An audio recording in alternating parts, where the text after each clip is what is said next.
todas, mi nombre es Paola Sánchez Melo y soy analista aquí en la Oficina de Presupuestos de la Asamblea Legislativa. Hoy estoy acompañada de mi compañero Jesús Tirado, economista aquí en la Oficina de Presupuestos de la Asamblea Legislativa. Y hoy estaremos hablando de inflación. Jesús, inflación. La pregunta obligatoria tiene que ser, ¿qué es la inflación?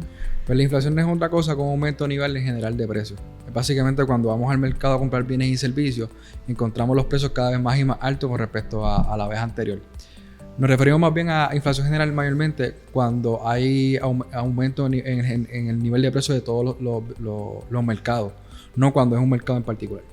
Así que no necesariamente cada vez que hay ciertos precios más altos hay inflación. Correcto. Muchas veces cuando vemos en ciertos mercados, por ejemplo en el sector automovilístico, vemos un aumento de precios, no significa necesariamente que hay inflación a nivel general, sino que por razones particulares en ese mercado pues hay un aumento en los precios, ya sea por una reducción en la oferta o por distintos factores en ese mercado en particular. Súper. Y me hablas de distintos factores que pueden incidir. ¿Podemos hablar un poquito sobre cómo la relación de la inflación en Estados Unidos se ve reflejada en Puerto Rico? Bueno, la inflación entre Puerto Rico y Estados Unidos es comparable solamente cuando hay en periodos donde hay niveles de inflación altos. Se supondría que en estos periodos de inflación altos, después del 2021 y 2022, la inflación en Estados Unidos incrementa en 8%.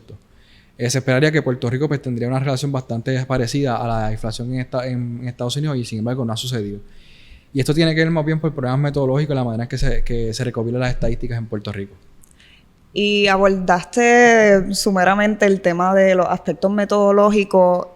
¿Me puedes hablar un poquito de cuál es esa métrica que se usa para medir la inflación?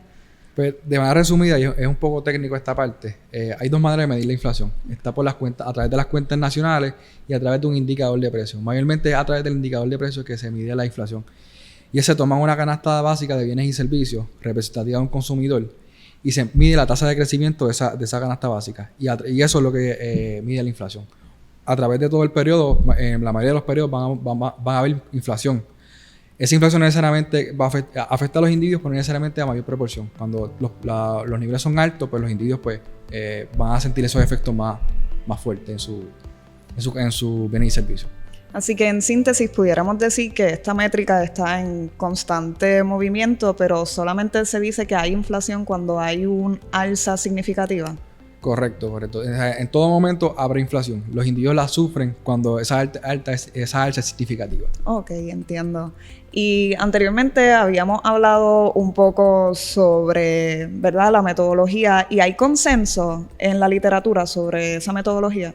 Bueno, sobre la metodología hay consenso. El problema es más bien en la inflación como tal. ¿Cuáles son los factores que afectan la inflación? Hay un debate en la literatura económica que tiene que ver con los precios del petróleo. Hay quienes dicen que los precios del petróleo están sobreestimados en la inflación. Para corregir, eso es un poco debatible, pero para corregir un poco esa parte, la inflación se mide en dos partes. Está la inflación general y el core inflation. La inflación general es la que se habla casi todo el tiempo y el core inflation es cuando se le extrae los elementos volátiles de la economía como son los precios del petróleo y los alimentos. Y de esa manera pues se puede ver un poco más certera la parte monetaria de la inflación. Entendido. Y quizás para aterrizar la conversación, ¿crees que podamos traer un ejemplo más concreto que nos afecte a nosotros como ciudadanos? El ejemplo más concreto viene siendo cuando vamos al supermercado. O sea, cada vez que por ejemplo, pasó mucho en el 2022, cuando íbamos al supermercado, veíamos precios cada vez más y más altos.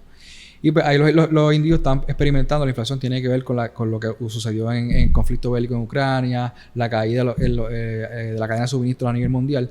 Y vimos que los precios eran cada vez más y más altos cuando íbamos al supermercado. Cabe recalcar también que en el 2023, este pasado año, también hubo inflación.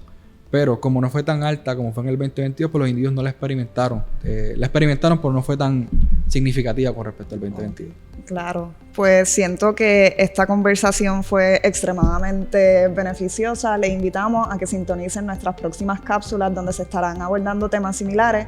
De igual modo, se suscriban a nuestro newsletter donde estos temas se discuten a más profundidad. Y por último, le hacemos una invitación a que nos visiten en nuestra página web opal.pr.gov. Muchas gracias.